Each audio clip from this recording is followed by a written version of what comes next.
Qu'est-ce que je vais bien pouvoir me faire aujourd'hui?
Salut tout le monde, ici Guide du Nanar Futé, l'outil indispensable pour éviter de vous faire arnaquer lorsque vous voudrez vous constituer une DVD tech.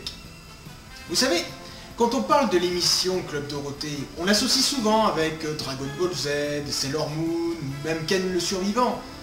Moi, pour ma part, ma série préférée, c'était Senseiya, ou plus connu en France sous le nom des Chevaliers du Zodiaque. Pourquoi je vous parle de ce dessin animé, plus particulièrement, au lieu de vous parler d'un nanar, comme j'ai eu l'habitude de le faire jusqu'à présent? Eh bien, si vous avez suivi mon blog, vous avez certainement lu l'article que j'ai écrit sur la censure qu'il régnait à l'époque. Il faut bien reconnaître que Senseiya n'était clairement pas un dessin animé destiné aux tout petits enfants. Hein. Il y avait quand même des séquences plutôt hardcore. C'est pour cette raison que la censure s'en est mêlée et qu'on a eu droit à des combats plutôt ridicules comme celui-ci.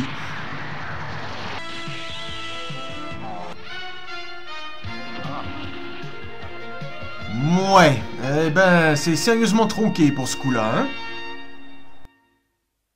Et le pire dans cette histoire, c'est que ces épisodes censurés se sont retrouvés sur tous les DVD qu'on nous proposait.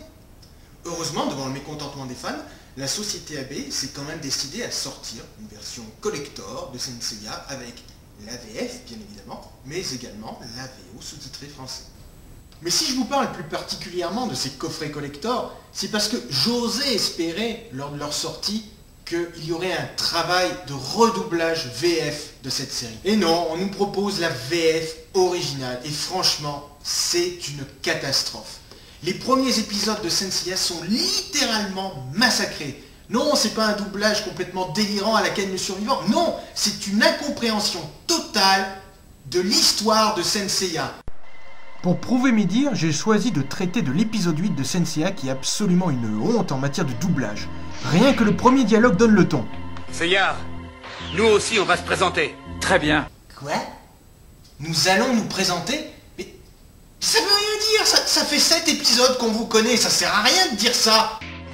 Non, je pense que ce qu'il voulait dire c'était « Seiya, nous allons t'accompagner ». Très bien. Mais si seulement ça s'arrêtait là, mais non, ça continue. Qui? Kiki! Je rêve ou il vient d'appeler son frère Kiki? Kiki!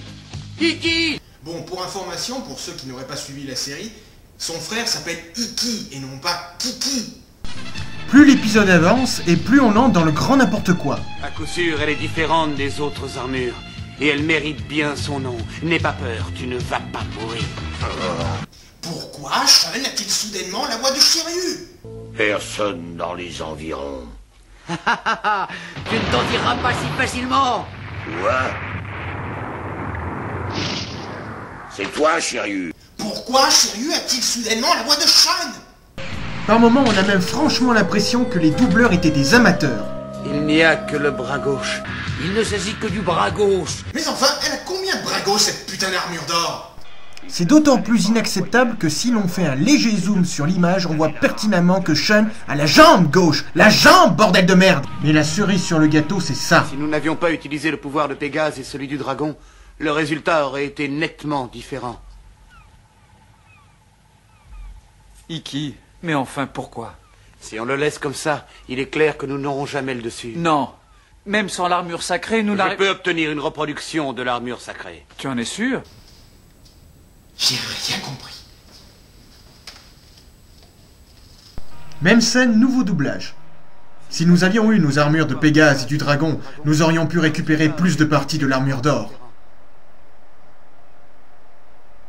Iki, mais enfin pourquoi? Si nous ne l'arrêtons pas, il est clair qu'il dominera le monde. Mais comment? Nos armures sont en miettes. Je connais un moyen pour faire réparer nos armures. Tu en es sûr?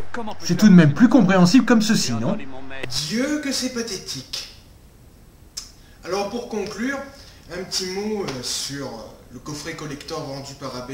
Sachez qu'en moyenne, ce style de coffret coûte en moyenne 50 €. Est-ce que ça en vaut le coup? Non. Non, parce que, outre une VF complètement boiteuse, le coffret n'a à nous offrir que quelques cartes postales.